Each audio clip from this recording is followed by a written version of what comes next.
स्वागत है अहाँ सबका हमारे ई नवका ब्लॉग में। तो अखन रात के 8:30 बाजि रहल यऽ और जेना कि मौसम तो बहुत बढ़िया है गाम में, ज़्यादा ठंडा नहीं है, नॉर्मल मौसम है। दिन के धूप रौद बहुत बढ़िया उगैए और ई जे देख रहल छी हमरा फेस पर देखैत हेबै तो ई घूर हम तापि रहल छी, मतलब घूर तापि रहल यऽ, बहुत नीक घूर है। तो देख रहल छी मैया आइ दोसर साल ओढ़ने छै, तो चाची मना केने छलखिन हँ, तो अखनो पहिरने छलै, ओढ़ने छलै चाची वएह वाला साल। हाँ तो जहाँ कि हम कहलिए ना जो वीडियो बनबै छौ, तो रुक जो हमरा साल अथी क्या बुझ गेलै जे चाची देख लेत, तो कहै छै दोसर साल ओढ़ लेलकै ओ वाला ने। तो हमर एतऽ खेनाइ लागि गेल छै, खाना तो खाना में बहुत किछु छै। देखियो रोटी सब्जी पुलाव सलाद पनीर के मिक्स वेज रायता रायते छै ने चाची, तो कते रास छै, डलना सेहो छै, अथी सब सेहो छै, पनीर। तो मैया अपन साल चेंज कऽ लेलक हँ। तड़का अब चाची लोग ई कथी आनलिए चाची? तड़का आनलखिन है चाची।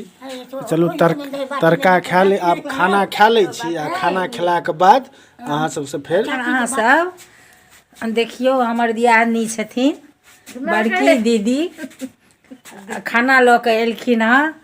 तखन राजन बाबू जे छथिन आब खाना खेथिन, खा रहल छथिन। हाँ तो अहाँ सब देखियो और की कहब। तो खाना भऽ गेल और खाना बहुत बढ़िया बनल छलै हँ। तो मैया तू अखन की कहै छलिए हमरा, की कहै छलिए हमरा? हाँ कहलियो नाक सरसर करे छ। हाँ कांच प्याज नहीं खाई है। अच्छा मूर नहीं खाई है।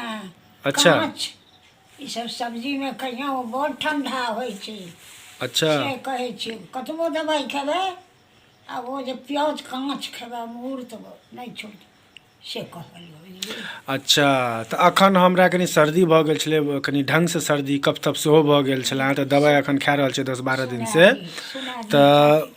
तो ओहि दुआरे मैया कहि रहल छै अखन सलाद में मूर छलै, सॉरी मूर नहीं छलै, अथी खीरा छलै। तो पूछल की खाइ छै? मूर आ प्याज। हम कहलिए ना खीरा खाइ छी। तो से हमरा कहि रहल छलै जे ई सब नहीं खो, अखन तोरा सर्दी छौ, बाद में खइया। नहीं गे मैया तू की खेली?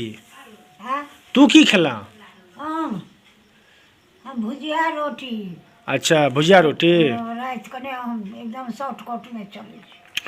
और मैया बाहर के खाना सेहो नहीं खाइ छै, मैया घर में बनला जे खाना होइ छै सएह खाइ छै। कतौ दोसर जगह से आयत या फिर कतौ बाहर ई सब में मैया नहीं खाइ छै। तो ई आगि में आब हमरा खाना भऽ गेलै, तो आब चाची सब खेथिन। तो आब कहै छै जे चाची सबके दऽ अभी, तू आगि तापि लेलहुँ, हम तापि लेलहुँ, आ मैया के आब भऽ रहल छै लेट। ओ तो हमरा द्वारा जागि रहल छै ओ। तो ई दऽ दै लए कहलकै जे दऽ दही, चाची सब तबथुन। मैया हाँ तू सवेरे खा ले छली ने, सवेरे हमरा द्वारा तू इंतजार करैत रही छी ना। हमरा तो 6 बजे से लेकर 9 बजे तक में 6 बजे खुआ दे, 6:30 बजे 7 बजे कखनो खुआ दे तो कह आबू। अच्छा हम जे अखन चलि जेबो तोरा दुआरे एखन बैसल आ नहीं तो तू 7 बजे खा ले छी ना। हाँ तखने कखनो एके बेर लोग रात के खेता है। अच्छा अपन खा ले छी, सुति रही छी। कखन ई सब खाइ छै हम नहीं बुझै छियै। सुति रहे छी? हाँ सुति रहे छी। तो भोर में क्या बजे उठे छी? 10 बजे? भोर में 10 बजे उठे छी सुति के? भोर में हाँ कथी क्या बजे उठे छी? 2 बेर उठे छै। एक बेर उठबै या 12 बजे, 6 बजे 7 बजे सुति रहियो तो 12 बजे उठबै। आ एक बेर उठे छियै गोटे दिन 3 बजे, गोटे दिन 4, 2 बेर उठे छी। तो 3-4 बजे उठे छी तो फिर सुते नहीं छी? तहन से जगले रही छी, तहन नहीं सुती छी। पढ़ल नहीं कते अच्छा आ ठंडा द्वारा घर से कनी लेट निकले छै। एहि बेर तो बेसी ठंडा नहीं न छो, रौद उगै छो बढ़िया। हैं रौद उगै छो डेली। रौद खूब सुंदर उगै छै। ओहि पर जाकर सोफा पर बैस रहे छियै। हाँ बाहर में सोफा पर बड़ा रौद रहे छै। जब भरि जे रौद लगे है तहन अबै छियै फेर इमहर अपन काज एलहुँ खेलहुँ आर काज।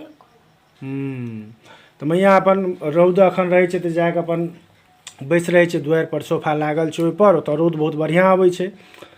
तो फिर अपन कनी देर ओतऽ बैसत, ओहिके बाद नहात, ओहिके बाद खाना खायत, तऽ फेर एक बार आराममे खाना खेलाके बाद फेर दिनोमे आराम। दिनोमे सुतै छी तू? दिनोमे सुतै छी? दिन का? हाँ। अरे बाप रे बाप, खेबै थारिए पर खाइते खाइते जब ओतऽसँ कहुना अबै छी सुति रहै छी। तऽ दिनोमे सुतै छी तू हाँ, रोज डेली? बारहो मास अच्छा, खाइते खाइते ऊँघै शुरुओमे पहिलहियो? सब दिन दवाइयोमे अच्छा, खाइते खाइते ऊँघै लगैए। तऽ तहन तू नवारीमे जे खाइते खाइते ओंघी लागि जाइ छलो, सुति रहै छली, तऽ काज तहन के करै छलो घर? कखन नहि सुते केना नहि। तऽ काज के करै छलो तहन घर के? आँय? तू सुति रहै छलिए हँ, तऽ काज के करै छलो घर का? अरे काज केला बादेमे ने खाइ छलियै, एखन नहि किछु करै छियै तऽ बैसे साँझे खा लै छियै। अच्छा, आ ओहि दिन तऽ रातिका सबटा हमरे रहै ने, छोट धियापुता रहै, केओ इसकुल गेल, केओ नहाइए, केओ खाइए, केओ से सम्हारिए कऽ ने खाइ छलियै। अच्छा, ओहि दिनका कहै छियौ, एखन तऽ कहै छियौ जब खाइते खाइते आब हैत कोना एतेक दूर जाउ, बस सुति रहै छी। 2 घंटा सुतै छी तऽ दिनो ओकरा सबके देखा आ दियौ। देखा सुन न, तोहर आँखि भसियाइ छौ, तोरा नींद लागि गेलो लगैया? हमरा नींद लागि गेलो? हाँ खेलियै जे। तऽ आब हम जाइ छियै, चाची सबके दऽ अबै छियै ने, कनि एकरा फूकि फाकि दै छियै। आ सुना दिए। हाँ, तऽ ई एकर चल, तऽ हम चाचीके दऽ अबै छियै, कनि एकरा आगि ढङ्गसँ पजारि दही ने, आगि पजारि दही। छै कहाँ से? आगि तऽ छै ने, मतलब पजारबिही ने? आगे बहुत छै, एहिठाम नहि छै कि देबै ओहिमे तहन ने धरतौ रे। अच्छा, जय श्री। तऽ चलो आब चाची सब खाना खाइ छथिन, तऽ आगि मैया कनि लेसै छै, हमहूँ कनि फूकि दै छियै, हमहूँ देखै छियै। और अहाँ सबके अगर ई हमर वीडियो नीक लगैत हुए तऽ चैनलके सब्सक्राइब करियो, वीडियोके ज़्यादा से ज़्यादा लाइक और शेयर करू। तो चलू आब अहाँ सबसे मिलब हम अगला ब्लॉग में। की बोलो? कहले जरे या नहीं जरे हे नहीं जाई हे कते एते के आ देख देख बुढ़िया कते के जा रही छी बहुत दैया नहीं हमर आगे तो के छी जा रहे छी। तो चलो कते जा रही दो दिल के को। तो अहाँ सबके अगर नीक लागल हुआ चैनल हमर वीडियो, तो चैनल के सब्सक्राइब करियो, वीडियो को ज़्यादा से ज़्यादा लाइक और शेयर करू। तो चलो आब अहाँ सबसे मिलब अगला ब्लॉग में।